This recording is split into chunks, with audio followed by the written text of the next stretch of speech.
Bamba ba tax yaanu moom moomaayalun moom di say alal la sunu yëngu ak sunu dal sunu dundu mbaa nu faatu. asalaamaaleykum wa rahmatullah yéen ñi topp tournée Serigne Cheikhouna Mbathie téemu la woon le 7 janvier 2026 tey nag le 8 janvier 2026 sëñ Maam Thierno Cissé ñu ngi koy jàngee fan tey le 8 janvier 2026 sëñ Ibrahima ñoo ngi koy jàngee dëkk bu naan Mbabane incha allah kon ñoo ngi leen jox rendez-vous yéen waa Mbabane incha allah Mbabane nag mi ngi nekk ci côté Daaru Minam Saloum boo rombee Xelkom tey ji ñu ngi koy jàngee foofu incha allah kon waa diwaan boobu xaar leen ñi chaque jour dinaa leen wax fi ñuy jàngee amul samedi amul dimanche chaque jour ma wax leen fi ñuy jàngee toujours nee naa leen kale yi mi ngi disponible ku ci bëgg jëlal sama numéro nga woo ma bu ma woowee nag dugalal sa xaalis ndax mënumaa garantir kenn ni dinaa la fi bàyyil kale incha allah merci sëñ Ibrahima jërëjëf sëñ Maam Thierno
وشمس أحمد بامبا الأولياء النجوم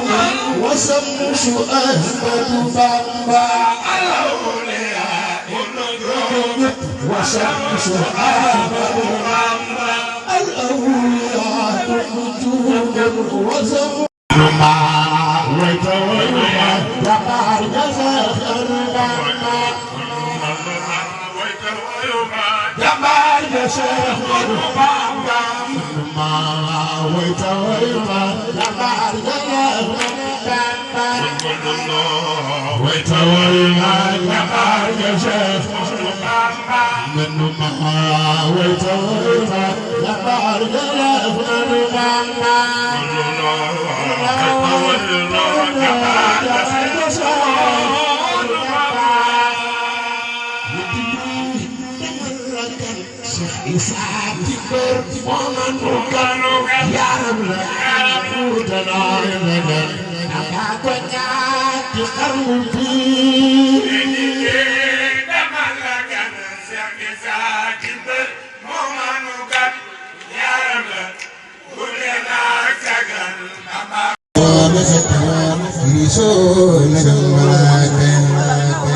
إنا لله يوم إنا إليه راجعون يفكرون يريسون الملائكة إنا لله يوم إنا إليه راجعون يفكرون يريسون الملائكة بسم الإله الجبو في بدمنان لا يعني الشيخ بامبا أي خيول تبابان بسم الإله الجبو في بدمنان لا يعني خيول لا ñaane Cheikh Bamba ay xéewal ci baabam bismillah ci buur bi tudd man naanu la ñaane Cheikh Bamba ay xéewal ci baabam barun birallu ci sang baax man nga si bolok ci yow te bul réglé looy jox ahlu baabaan dafi yow mi kawe Cheikh Bamba ne Muhammad moo te nga yëkkati waa baabaan ci soodaan dafi yow mi kawe Cheikh Bamba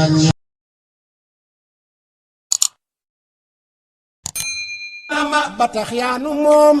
moomaayalun moom di say alal la sunu yëngu ak sunu dal sunu dundu mbaa nu faatu